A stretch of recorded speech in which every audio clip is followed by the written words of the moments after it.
Hello students, welcome to all students in our English classes. तो student, जैसा कि आपको पता है, क्लास 12th के लिए हमने जो चैप्टर नंबर 2 है the portrait of a lady, उसकी समरी हमने आपको करा दी है। शायद आपने वो देख भी ली होगी, लेकिन अब बारी आती है उसके क्वेश्चन आंसर की। तो स्टूडेंट्स, आज हम क्लास 12th के लिए जो सेकंड चैप्टर है हमारी फर्स्ट टेक्स्ट बुक का, रेनबो का, the portrait of a lady, उसके क्वेश्चन आंसर हम कराने जा रहे हैं। मैं जहां तक समझती हूं आपको ये वीडियो बहुत पसंद आएगी। अगर आपको ये वीडियो पसंद आए तो प्लीज़ वीडियो को लाइक करना और चैनल को सब्सक्राइब करना। तो स्टूडेंट्स, देखते रहिए question answer the second chapter the portrait of a lady. देखिए, इसका पहला क्वेश्चन हमारे सामने है, that was the turning point in our friendship. यह हमारे दोस्ती का एक बदलता हुआ मार्क था, यानी कि बदलती हुई स्थिति थी। What was the turning point, आखिर वो बदलती हुई स्थिति क्या थी। तो स्टूडेंट्स, कोई भी क्वेश्चंस को सॉल्व करने के पहले हमें ये जानना जरूरी है कि वो बात कौन और किससे और क्यों कह रहा है। तो हमने जैसा कि चैप्टर पढ़ा, इसमें जो राइटर है वो एक बच्चा है, खुशवंत सिंह। वो अपनी दादी के बारे में इस चैप्टर में आपको बता रहा है कि किस प्रकार से उसका बचपन दादी के साथ बीता और किस प्रकार से उसे बाद में शहर में जाना पड़ा।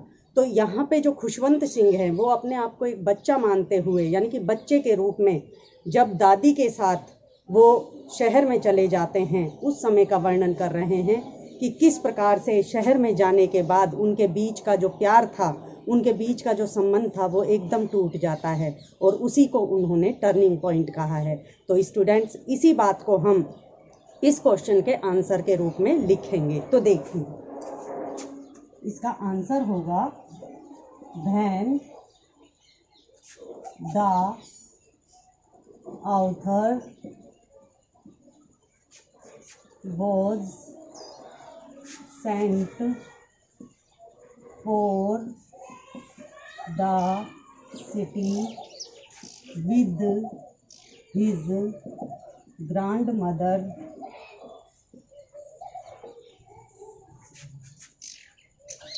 after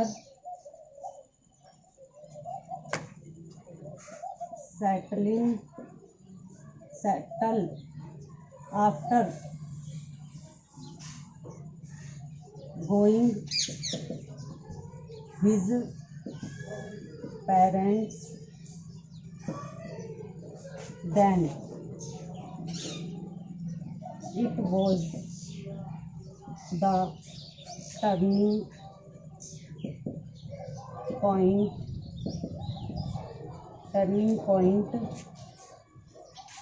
in their friendship।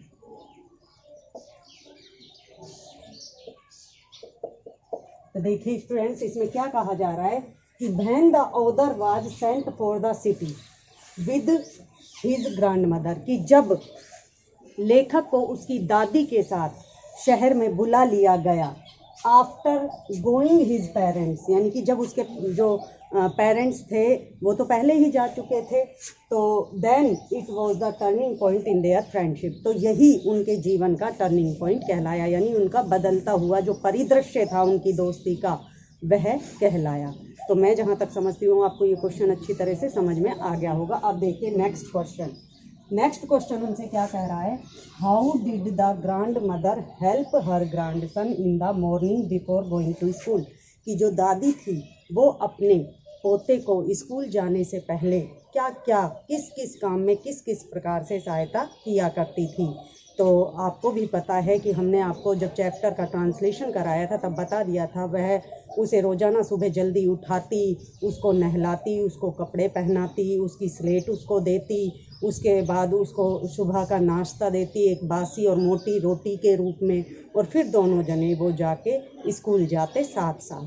तो स्टूडेंट्स, इसी बात को हम अब इस क्वेश्चन के आंसर के रूप में इंग्लिश में लिखेंगे। तो देखिए, the grandmother helped her grandson as that. She woke him up early in the morning. Early in the morning, bathed him and dressed him. Bathed him यानी उसे नहलाती थी और उसे कपड़े पहनाती थी. ड्रेस हिम यानी कपड़े पहनाती थी. And gave his wooden slate earthen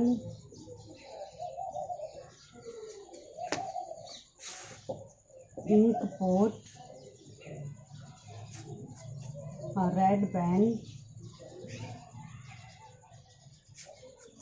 to him. She had already plastered the slate with yellow chalk.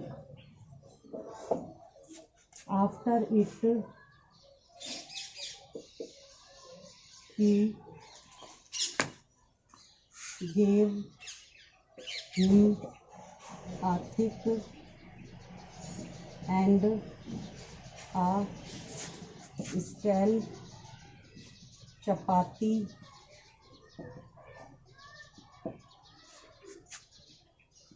some butter on it and spread the sugar on it. Then they both used to go to school. इसके बाद वो दोनों विद्यालय जाते. तो देखिए student, the grand mother helped her grand son as that. जो दादी माँ थी वो इस तरह से अपने पोते की सहायता करती थी. शी वोक हिम अप, वह उसे रोजाना सुबह जगाती. अर्ली इन द मॉर्निंग, सुबह जल्दी. बाथड हिम, उसे नहलाती. एंड ड्रेस्ड हिम, और उसे कपड़े पहनाती. And gave his wooden slate, और उसे उसकी लकड़ी की बनी हुई स्लेट पकड़ाती. अर्दन इंक पोट, एक शाही की दवात पकड़ाती. A red pen to him, और एक लाल पेन उसे देती. She had already plastered the slate with yellow chalk, वो पहले से ही उसके स्लेट को पीले चौक से रंग देती थी. आफ्टर इट, इसके बाद, she gave him a thick and a stale chapati. Stale का मतलब होता है बासी. इसके बाद वह उसे मोटी और एक बासी चपाती यानी रोटी देती. सम बटर ऑन इट, उस पर थोड़ा सा मक्खन लगाती. And spread the sugar on it, और उस मक्खन में थोड़ी सी शुगर यानी चीनी मिला देती. Then they both used to go to school. इसके बाद वो दोनों विद्यालय के लिए चल देते. अब देखिए स्टूडेंट्स, तीसरा जो क्वेश्चन आता है हमारा वो है describe the grand mother's views about learning music. जो ग्रैंड मदर थी यानी दादी माँ थी, उनका संगीत के प्रति यानी जो इंग्लिश म्यूजिक था उसके प्रति क्या दृष्टिकोण था. तो जैसा कि हमने आपको बताया कि जो दादी माँ थी वो इंग्लिश की किसी भी चीज़ पर बिलीव नहीं करती थी, ना स्क्रिप्चर्स पर, ना उनके सिद्धांतों पर, किसी पर भी विश्वास नहीं करती थी. उसका मानना था कि ये सब दिखावा है, ये सब भिखारियों की चीज़ है, इसका सामूहिक संगीत से कोई लेना देना नहीं है. तो स्टूडेंट्स, इसी को हम अब आंसर के रूप में लिखते हैं. देखिए, the grandmother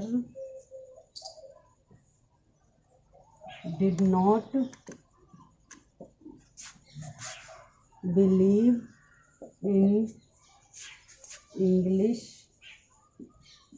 music. She used to say that it was the monopoly of harlots and beggars.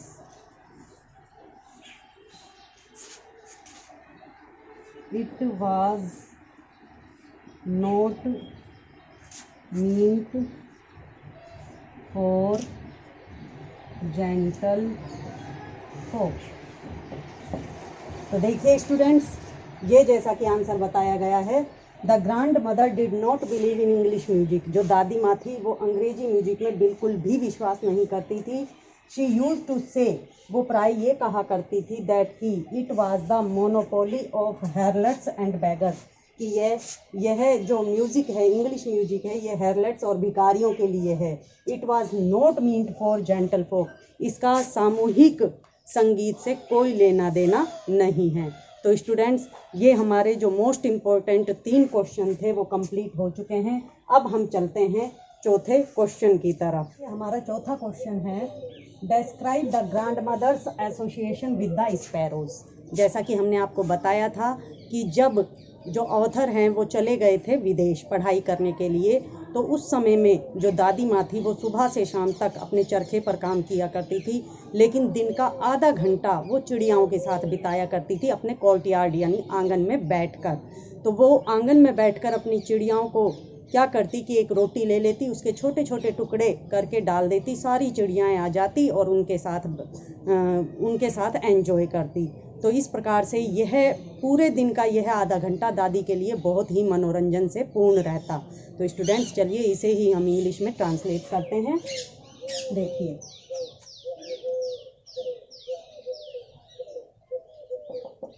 After going the outer for abroad, the grandmother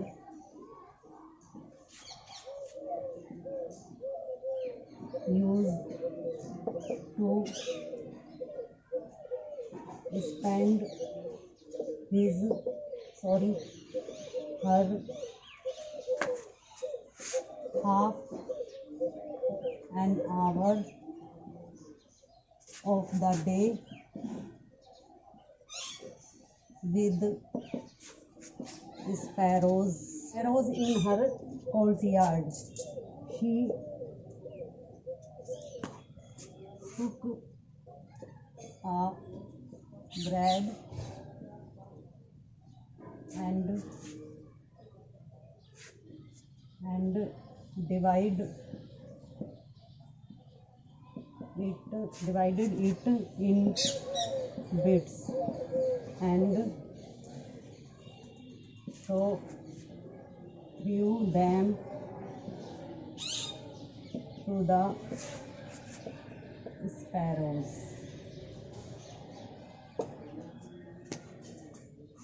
All the sparrows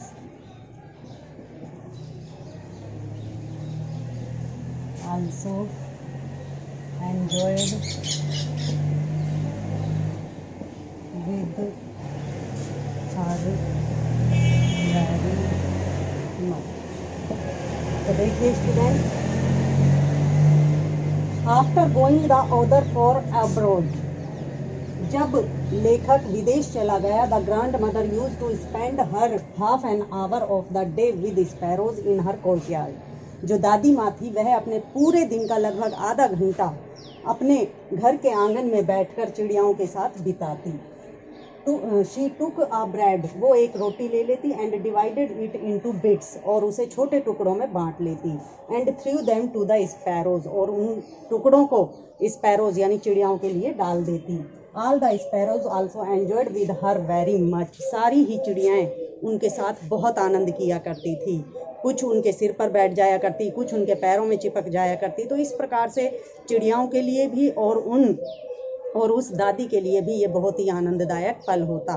तो स्टूडेंट्स, हमारा नेक्स्ट क्वेश्चन है, what did the grand mother do on the eve of the author's return from abroad, कि जब दादी का पोता यानी कि द ऑथर वापस आया विदेश से, तो दादी ने उस शाम को क्या क्या किया।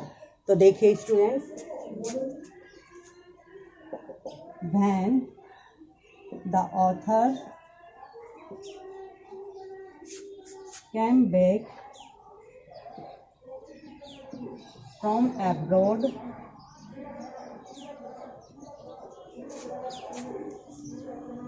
the grandmother collected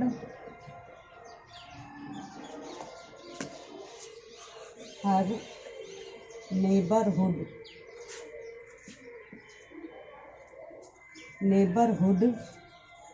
woman and took an old drum and began to sing on it with the woman. She thumped the drum again and again. तो देखिए students, when the author came back from abroad, कि जब जो writer था या हम ये कहें कि जो ऑथर था वो जब वापस विदेश से आया तो दादी माँ ने क्या किया, पड़ोस की सारी औरतों को इकट्ठा कर लिया और एक ओल्ड ड्रम यानी कि एक पुराना ढोल ले लिया and began to sing on it, और उसको जोर जोर से बजाकर गाने लगी विद द वुमन, उन सारी औरतों के साथ. She thumped the drum again and again, उन्होंने बार बार उस ढोल को खूब बजाया और खूब गीत गाए. She behaved